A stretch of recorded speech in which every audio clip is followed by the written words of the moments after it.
Okay folks, so I added some angle iron in at the front and trying to close everything in. Some over at the other side where the rocker would be. I slid this in there so I could cut that off at the right angle. And this is the piece that I got left over from making the windows. So I'm going to go get one more piece of 16 gauge. So I'm going to slide this back out of here and I'm going to put some 1-inch square tubing cross members in, which are also used. Well, this is not used. This is the only thing that I've bought new so far for this besides the cap corners. Keeping the price of this thing to a minimum, of course. So I think what I'm going to do, I've got some automotive style carpet and I may glue that directly to the floor and maybe just put it in permanent or something like that, because I want to put a mattress in here, and then so it's just going to be on top of it. So this is only for a little bit of storage and room for sleeping. That's it. So it's not like we're living in this thing, or somebody said, well, you can't stand up in it. Of course you can't stand up in it. It don't matter. It's just for sleeping. So anyway, that's the deal, and I'll show you what I'm going to do to build the frame. I think we're going with the drop axle, and I'll have to go pick it up sometime today. Buddy of mine's got a couple of them. I'm going to go get one from him, and the frame is going to be kind of a different thing. So anyway, let me get at this. I'm going to go ahead and get this back out, and since I got my marks where I need them, and get to work on the cross members. Alright folks, got the cross members in, and I think I'm just going to leave these little tabs on them. They're on the bottom side that point forward, and now they might come in handy later. You never know. And once they're up under there, you never see them, so it don't matter. Anyway, I was going to put the floor on, but I think what I'm going to do now is work on the frame section. And I'm going to probably run and grab the axle real quick, get a measurement on the width, and maybe sit the axle on the frame. But I want to show you what frame I'm using. Now I got to widen this out, but instead of having to buy more steel, this is what I got. Okay, what this is a Model T Roadster frame that somebody built, and honestly it's built too short, and as you can see it's not a very long frame.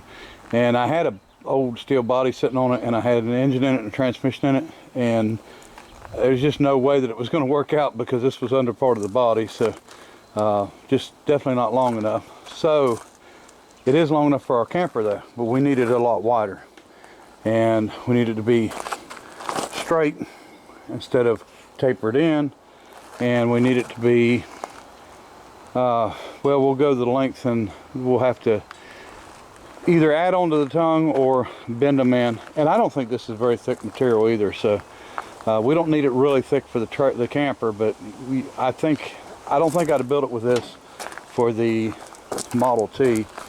And there's the whole back of the frame, so it's just not a real heavy frame, but I don't think we need it heavy for the camper anyway. And I think I'm going to tie this into the floor and make it more of a unibody system instead of a frame that comes out from underneath of the camper. So we're going to see how that goes. And anyway, so the plan now is to go get the axle, and I'm going to figure out what my width needs to be. Now the width going in here, as you can see, is pretty wide. So we want to set it out to where when we put the springs on, it puts the wheels in the right spot and all that good stuff. So I'm going to pick up a drop axle. Alright folks, went and picked up a Dexter axle. Don't know what the weight is, but it's not a lot, but it'll do. Drop axle, of course it's upside down. One brake, one non-brake. I want to use brakes, but I don't know if I'm going to get the drums off. They're really bad rusted in there. So we'll keep messing with it and seeing what we can figure out here. Yeah, I don't want to move it off. Don't want to turn it off. So I got to get a set of springs.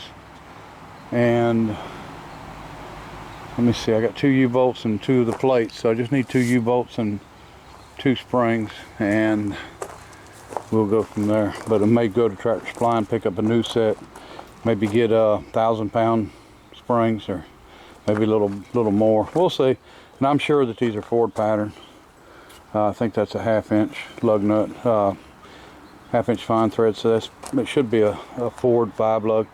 So we'll come up with a set of wheels to put on it too. So let me see if I can get these drums loose. They're definitely not turning. All right, folks. So the drums didn't want to come off too good on that other axle.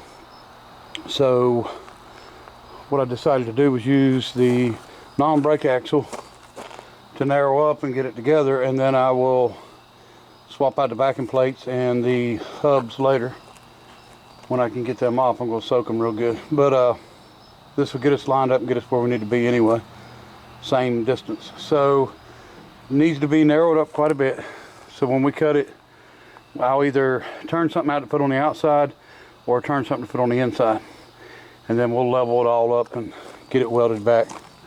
Won't have any issues with that at all. I just wanted to get something on it, get the rims on it. So, well, I need to take this tire off of this rim, but so I can actually get the width right. Now these are the Oldsmobile 51 Oldsmobile rims. I'm going to clean them up. They got the tabs on them for baby moons. I'm going to get some tires and probably put tubes in them. Believe it or not, the one was tubeless, but the rim's a little bit rusty. Not so rusty that I'm worried about strength, it's just a little bit rusty. I'm worried about it sealing. And this one here is the spare out of the trunk. So I'll probably just go ahead and put 2 tubes in it, radial tubes, and radial tires, if I can get them. I mean, if I can get what I want. Need some narrow tall, about like what's on here, would be really good for me. And it's still going to sit low because of the way I'm placing the axle. So that gives me the back of the springs to be able to change. Now these springs are 1,000 pounds a piece. The axle is a 3,500. These are only 2,000 for both springs. I'm going to try that and see how it does. I didn't want too stiff because there's not a lot of weight here, and if it was too stiff, I'm afraid it would start cracking stuff and you know, breaking stuff, and I don't want, you know, we don't need that. So, you know, that happens over time if you've got something that's really stiff. So anyway, that's the plan, is to get this narrowed up, and I'll pull this tire tomorrow and get this all how I want it. Get this frame cut and get it widened, and get these springs. I got them backwards. Shackles are at the back. They're supposed to be at the other end. But these springs will probably bolt in from this end on the side of the frame. Now this frame's going to be exactly straight. It's not straight now, it's tapered, but it's going to be straight when I'm done. So it'll bolt in here, and then this will be the area for it to be able to come up and move. And what I'll probably do is roll everything under it, get it where I want it before I build the back section. And I'll build the back section to hold the back of the springs also, so that way I can get my height the way I want it. So, and anyway, that's the deal. That's what we're doing now, and like I said, it's late, so we're gonna get back on it tomorrow. All right. Okay, let me see. This is Monday. We fired Saturday. I tried to put a video on. I had some issues. I deleted it off, and the reason I had issues is evidently we had a well, they call it vandalism. I don't know how the heck it could be vandalism. It sounds more like sabotage. Somebody cut a bunch of cables, fiber optics and all that for phone lines, and well, they say it's affecting the phones, but I think mine is probably out for a different reason. You know, I've had nothing, absolutely nothing but trouble with my phone system. A lot of you may remember I used to have to go fix all my lines myself until they finally come out here and fixed it. But owning a wrecker service, it makes it very hard when you got a very, very undependable phone company. So we had CenturyLink back then, and that's my understanding is, you know, I don't know if I'd said anything about it, but you know, I made a few videos of me fixing the lines, which I shouldn't have been doing. And I always thought you could get in trouble for messing with public utilities, but I was at that point that I just didn't care. I mean, you know, what am I supposed to do? I had a neighbor down the road that was just cutting them in half with a lawnmower, and I just had to do something. So I kept fixing them. I done a video, and I believe somebody, one of my subscribers on here, actually my understanding, done a flat tire change somewhere on the interstate, and got to talking to the guy. It was on an RV or motorhome, and it turns out he was the president or vice president of CenturyLink. And that guy called, the CenturyLink vice president or president, I can't remember which one it was, they called me, and they were all over it. I mean, he even called while they were out there working to make sure that they were out there working. So they instantly got out here and took care of the problem. So I don't think it's the higher ups, I think it's the lower downs. They're not doing their job. So now it's no longer CenturyLink. It's Brightspeed, and it's gotten nothing but worse. We've multiple times had this problem. Called them yesterday, kind of upset, of course. Told them, hey, look, we are going to get rid of your service. I can't put up with it no more. You know, so undependable. They're getting ready to run Spectrum through here, so I think maybe we get a phone line through Spectrum. I've had this phone number, same phone number, for 35 years, and we really don't want to get rid of it. But what are you supposed to do? But so I just told them, you know, look, this ain't working out, and we're going to have to do something. I need somebody out here to fix my phone. You know, it's getting to be pathetic, you know, the way that they're treating me, the way that, you know, they're not getting on it. So the service date for fixing the phone, I called them yesterday, is November 7th is when they can get out here, which is a month away, or almost a month away. And I just can't understand that. I can't understand how they can set something out, you know, nearly a month, a few days short of a month. So I said, well, look, I've had this done a few times. This is really hard to get done, but I've had my phone forwarded. I have them forward my landline to my cell phone. And I told them I needed to do that. And of course, I'm talking to somebody in the Middle East, I'm sure. But I told them I needed to do that. And what's it going to take to do it? Well, I can't do it. I'll have to transfer. You transferred me, waited on the phone for a long time. Come on. He said, well, you can't do that. And I said, what do you mean? I've done it plenty of times before. I said, it's hard to get done, but I've done it. Well, hold on. Come back. Said, oh, okay, we can do it, but you have to change your entire plan. We got to upgrade, and we got to upgrade your internet service also. And so basically what I think they was trying to do was lock me into a contract and giving me some BS story about that's what I needed to do. And then I just told them, you know, to shove it. Hung up, the heck with it. Called Highway Patrol, had them, you know, take over my cell number, both counties. Luckily, we've been able to get USAA and IAA, and which is Insurance Auto Auctions. USAA is the insurance company. All of them so far have been able to call us, and they call on my cell phone. So they've all got the number. I know Geico's got it. So anytime that there's a problem like that, at least they can call the cell phone. So I really need a landline. I don't want a cell phone. I can't trust a cell phone, and especially here where I'm at, because I've got two roofs on my house. I got the old flat roof that was on it, and I got the new roof I built. So cell phones don't work good in the house here at all, and they barely work on the outside. So anyway, that's why I don't ever do any live streaming. And I'm at a bad spot. I'm at the corner of 3 counties, and used to be I paid my water in one county, I paid my electricity in a different county, and I paid my phone in another county. 3 different counties. And I'm right at the edge, and if you go around the corner, the whole area code changes. I'm the first place here. Well, I'm now the second, because I've got the single out here, but I'm the second with the 910 area code. Anything around the corner is 919. So anyway, I'll try to quit babbling here, but that's the deal with that. I'm having issues there, so we're working through that.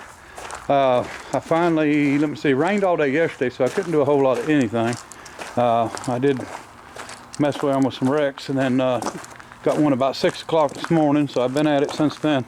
And we've gotten the axle pretty much narrowed up for our camper. That's what we're back working on now. And what I've done, I still have to weld it. I haven't welded it, but I got to level it. So we got a plate there, and we got a square plate there, and we'll put 2 magnetic levels, one on each side, and we'll just get it just as level and straight as we can get it. Now, what I've done here, I didn't cut in the middle, because this axle's actually got an arch in it, and they do that so when you put the weight on it, it'll, you know, straighten out. So I came over to the side. I took 20 inches out, I've ground it, and I have actually plug welded. So I've got a solid piece of steel in there that's about 6 inches long, and I made it where, you know, go good ways in both ways, and then if you plug weld it, it can't move, and then once you weld it, it's done. It's not going anywhere, and it's stronger than, way stronger than what it was without that steel in it. So that's all we've got to do there, and then we've got to split this frame, and it's got to be wide. It's going to be to the inside of the spring perches, and you know, spring tapers down, and I think I'm going to taper it also, but I'm not going to taper it. It's going to be wider, and it's not going to taper as far down as this, but we're going to taper it to get it through them openings. So I don't want to cut it out anymore, and I was going to just notch it and bring it in, but I think if I do it right, I can taper it and bring it right through there, and then we can split it and bring it into a tongue. Okay folks, here's where we're at. We're not finished with the frame by any means, but I went ahead and I didn't have any 2x3, so I used 2x4, done some cutting on it, and widened that cross member. Now I could have put that on the bottom, but there's plenty of room up top. It's not going to be interfering anything. So anyway, axles welded up, finished. I've got the bolted on here. I'm going to come out with pieces and come down to strengthen that up. Now I've just got pieces welded to keep the rear exactly where I want it. Got it the same height on both sides. That way when I build my spring hangers on the back, everything will work out right. But first thing I'm going to do is I'm going to roll this thing up under the car, up under the body, and we're going to check and make sure everything's okay, and before we go too far with it, but which it should be, but we'll see. So give me a minute and I'll have this frame up under it. All right folks, it took me some time, but I got her on the frame. I've still got to move the body over this way just a little bit. My tire, the fender well gap's a little bit off, but everything went good. It's all in there and working out really well. You can see this tire's farther under.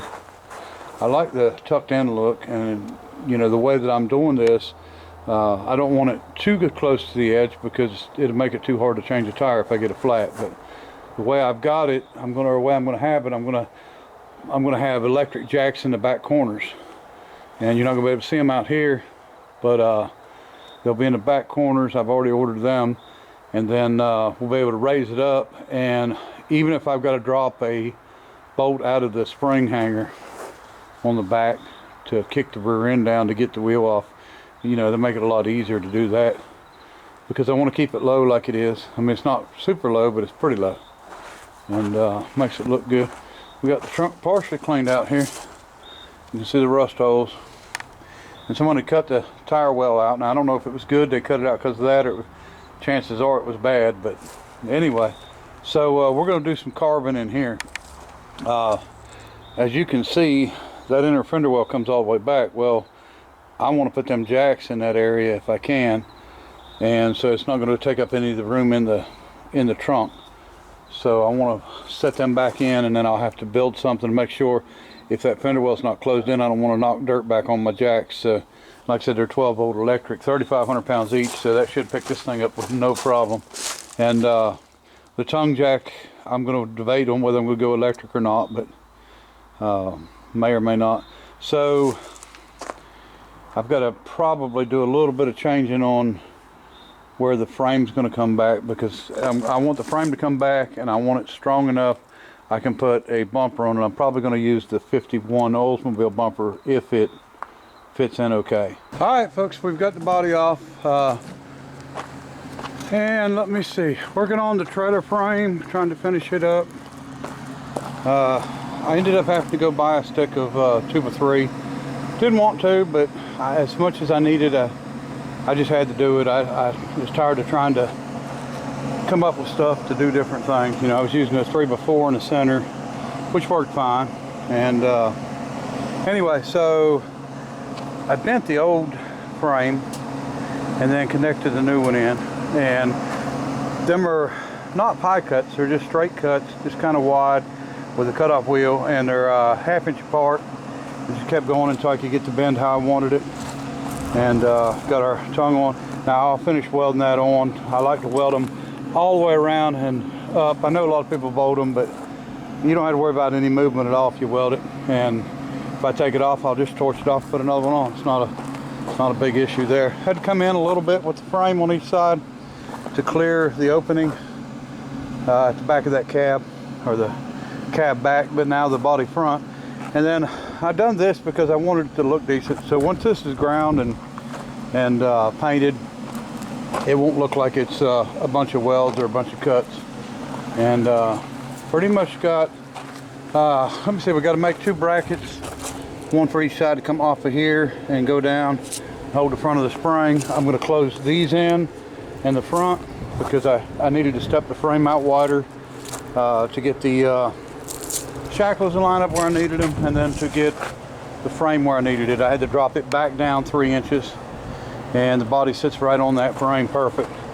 So to do a little bit of measuring and a little bit of laying up under it to get it where I needed it and get it right. Now I've got a jack under it, as you can see, because I've got it level, and I try to get everything level when I weld, and especially when you're adding pieces, because you want everything to be right, and that's what we're trying to do. So a lot more welding to do, and once this is all welded, I can get the body back on. Maybe we can start doing some exciting stuff, like, hey look, I got repairs to do on this perfect body, this perfect car. I've been a little bit out taking it off, wasn't paying attention.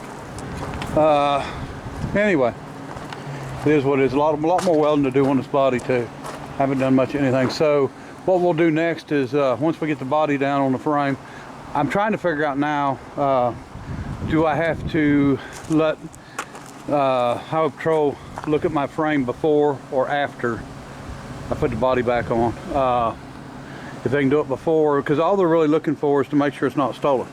So what they do is you go pay the $15, you get you a serial number here, or VIN number, vehicle identification number, here in North Carolina, and you'll stamp that on the tongue, and you'll stamp it on the axle.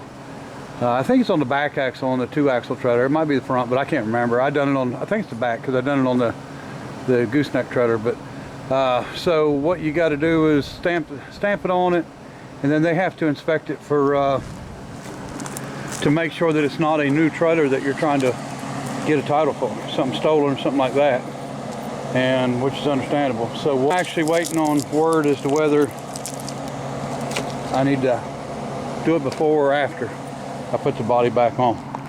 So anyway, that's the plan. And then when the body's back on, the next thing I'm going to do is build the door on the other side. I'm building a frame first. It's going to be like a gull wing. It's basically going to open with trunk hinges like this trunk opens, and that way you can put a chair under it and then sit under it for shade. So anyway, that's where we're at, and we'll keep at it, and I'll keep showing you.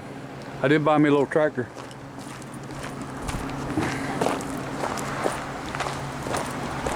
And nice little Speed X, and she runs good, transmission good, tires are fair, they're weather cracked on the back, front ones are wore down pretty good, but it's a good tractor. I got that to put that little train body, I got a fiberglass train body I was going to put on it, but it's kind of wide, and I don't have a good way of narrowing it up without doing a bunch of machine work. So I'm going to debate on whether I'm going to do it or not. Don't have a lot of money in it, but it's got a nice hitch on it, and I moved the trailer with it, and then I picked the body up, and then I moved the trailer back. So it's already come in handy. Just had to put a battery in it, clean the points, and pour some gas in it, and that's the only thing I've done. So seems to be working out pretty good. All right, so here where we're at. Got it turned upside down. All the welding is finished up. Just got to do a little bit of grinding on the front, on them corners. We'll flip this thing back over and try to get the top side painted and done, and then we can get this camper back on it. All right. Okay, folks, we have got the body back on the frame for the trailer. We painted the trailer black, and getting ready to mount this down permanent. So what I done was just run the rails out the back and left them, until I decide how I'm going to do it. I can cut them off, drill them, whatever I need to do. But we're finally moving in the right direction. So once this is all mounted, and it's going to be mounted permanent, I'm not going to put body mounts on it. I'm going to weld this thing entirely down. So this is going to be all one unibody, one unit, whatever you want to call it. But and then we can get started. I'm hoping if I can get some of the interior done, get the floors in and stuff, I can get started on this door. And we're going to build this frame, and it's kind of probably the hardest job, but it's the one I'm looking forward to the most, because that's going to make or break, you know, how we get how it turns out, and whether everything works out all right. So the trailer turned out really nice. It's all done, like I said, and welded up really well. All the brackets are made. Everything I needed to make, I made, and should work just fine. And we'll get this inspected. We're going to keep at it, and I want to definitely I want to finish.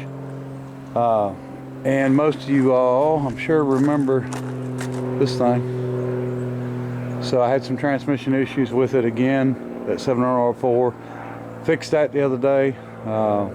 That's taken care of. So back to driving that, and I figured that would be nice to pull with that, and I'll really look like a poor folk from West Virginia then. But anyway, all right, we're going to keep on this, and we've got a bunch of other projects going on too that I'm working on, so that's why this is taking so long. But you know, just trying to jump around and get things done.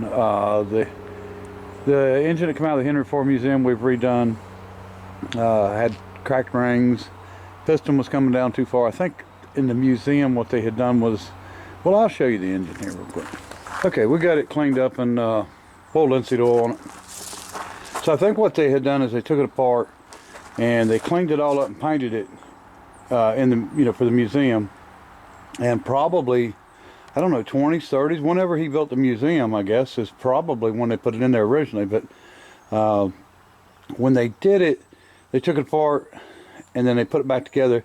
Didn't put any packing glands in it. It had 2 cracked rings, and this piston was coming down and hitting a bolt that was protruding out into the cylinder. And no adjustment. They just adjusted it all the way into the crosshead. So I don't think they put it back together to run. They just put it back together for static display. And when I got it, of course, then I built this rod that was missing just really quick. You know, it's not even a good job. It's just a temporary setup, and just to see if it would run. And when I built it and put it on there, I wasn't thinking that they, you know, didn't put it together right. You know, I just assumed it was already together. So anyway, once we pulled it down the second time, we got to see that it, you know, it had some major issues. So but now it's got new packing. The rod is adjusted where it needs to be. There's 2 new rings on it. It's a 6-inch bore. The rings are 1/2 inch wide. I've got a new oiler on it, or a different style oiler. I like that mechanical, because you just loosen it up and hand pump it, and you know you have oil in it. So we don't have to worry about it. Eventually I'm going to build a new bracket here to go. This will get replaced, this whole rod. The eccentric was not on this. I came with an old eccentric. It didn't fit it. I machined it and made it work. And it looks like it might be off of a frick or something, I don't know. But I kind of like to have my engines running. So that's one of the reasons that I would rather, you know, even though it's you know, it's got its historical significance, but and it's, you know, a story, but I still would like to have it as a running engine, because when it was built to be a running engine. So anyway, there you go for that. And this one here, I wanted to get it set up as a display engine to run. Got my water tank, got our fuel tank, fixing some of the, we got some, as you can see on here, these rubbers. There's 5 of them stacked. They're 1/4 inch, and there's like a wishbone, and we had a couple of them that I think this thing sit with them at the bottom, and they almost look like they were burnt. Either there was a fire under this thing and it affected it, or there was water in the bottom of the bell housing. and it just sit with it. I can't really tell. It almost looks burnt to me, but I mean, it may not be. But anyway, 3 of them were coming apart, so I'm remaking 3 of them, doing a bunch of other work to it, and you know, the pony's running, the main engine's running. Had some injector line issues I had to straighten out, so we still got to get the air cleaners back on it, both of them, pony and the main. But we'll probably run this thing Saturday along with the steam engines. We're going to fire and see how everything goes. So yeah, I'll show you this one on video come Saturday. And we've got our water tank set up. This is just going to be a thermosiphon. I'm not running anything with it, so this is 200 gallons of water, so it's plenty to cool it.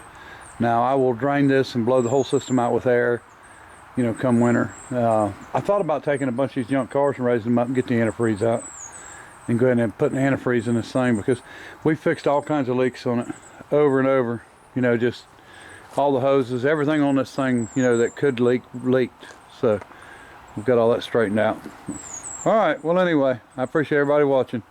Until next time, bye.